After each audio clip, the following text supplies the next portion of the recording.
आप देख रहे हैं नेट्रिक न्यूज, साहस सच कहने का। नमस्कार, मैं हूं देवनाथ पांडे और आप देख रहे हैं नेट्रिक न्यूज। 1995 में हुआ तंदूर कांड आखिर है क्या, जो आजकल सुर्खियों में बना हुआ है।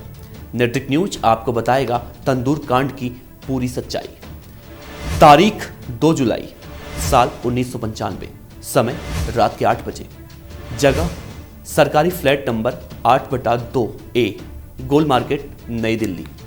रोज की तरह उस सरकारी फ्लैट और उसके आसपास का वही माहौल था, लेकिन तभी अचानक रात के सन्नाटे को चीरती हुई गोली चलने की आवाज आती है।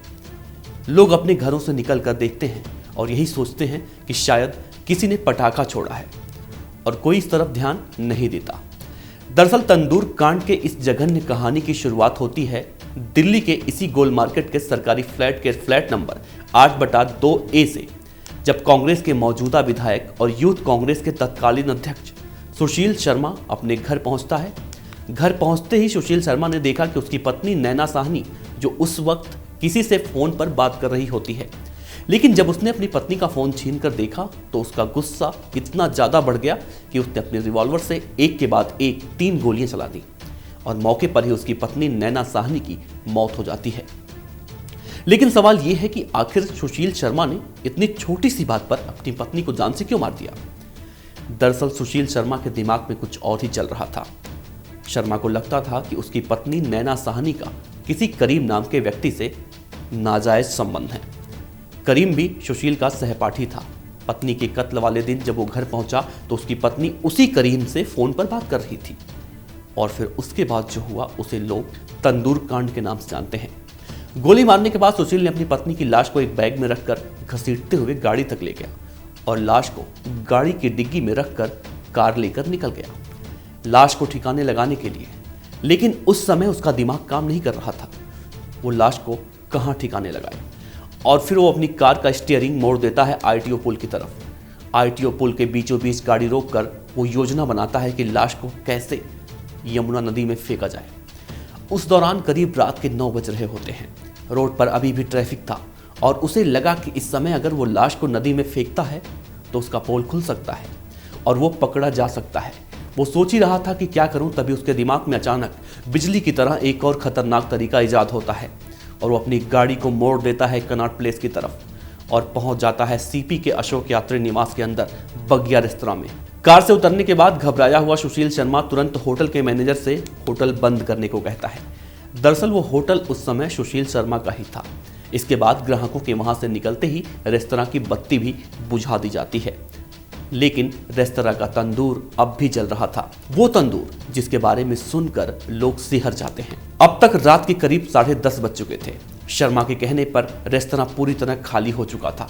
अपने रेस्तरां के मैनेजर केशव से कहकर रेस्तरां के बाकी कर्मचारियों को भी वहां से भेज दिया जाता है। अब उस होटल में सुशील और उसका मैनेजर केशव 2 ही लोग थे।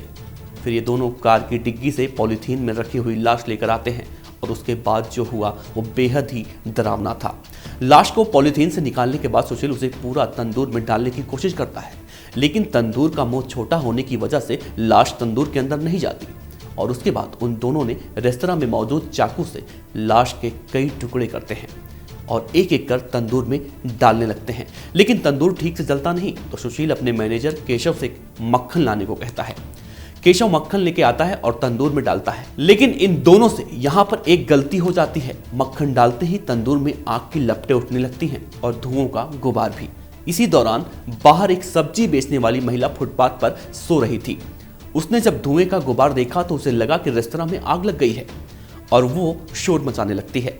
इतने में उस महिला की चीख सुनकर पास में गश्त लगा रहे पुलिस कांस्टेबल को सुनाई देता है और वो पुलिस कांस्टेबल जब रेस्तरां के अंदर जाता है तो फिर इन दरिंदों की दरिंदगी की कहानी सामने आती है, जो एक डरावना तंदूर कांड के नाम से जाना जाता है। उसके बाद सुशील वहां से भाग जाता है और अगले दिन जब ये खबर अखबारों की सुर्खियों में थी तो दिल्ली यूथ कांग्रेस का नेता मतलूब करीम सामने आता है और मतलूब करीम सामने आकर पहली बार यह खुलासा करता है कि तंदूर में जिस महिला को भूना गया वो सुशील शर्मा की पत्नी नैना साहनी है और मतलूब करीम ने इस हत्या का इल्जाम नैना के पति पर लगा दिया। हादसे के बाद से ही सुशील शर्मा भी गायब था, तो पुलिस को भी यकीन हो जाता है कि तंदूर में जिस महिला को जलाया गया वो उसका हत्यारा सुशील ही है। लाश का पोस्टमार्टम हुआ। रिपोर्ट से ये बात सामने आई कि नैना की मौत गोली लगने से हुई है और फिर 10 जुलाई 1995 को सुशील शर्मा सरेंडर करता है। सुशील को 7 नवंबर 2003 को सजाए मौत की सजा सुनाई गई। दिल्ली हाईकोर्ट ने भी निचली अदालत के फैसले को बरकरार रखा, लेकिन सुशील ने सुप्रीम कोर्ट में अपील की। उसके बाद शीर्ष अदालत ने उसकी फांसी की सजा को उम्र कैद में तब्दील कर दिया। अपनी जिंदगी के 23 साल जेल में काटने के बाद सुशील शर्मा अब रिहा हो गया। उसे अपने किए पर पछतावा है, लेकिन अब उसकी आगे की जिंदगी काफी मुश्किल है। रिहा होने के बाद सुशील एक मंदिर में पूजा करने के बाद सुशील शर्मा ने कहा कि मैं साईं बाबा और देवी दुर्गा को मानता हूँ। मैंने हर दिन भगवान की प्रार्थना की और इससे जेल में रहने के दौरान मुझे संबल मिलता था।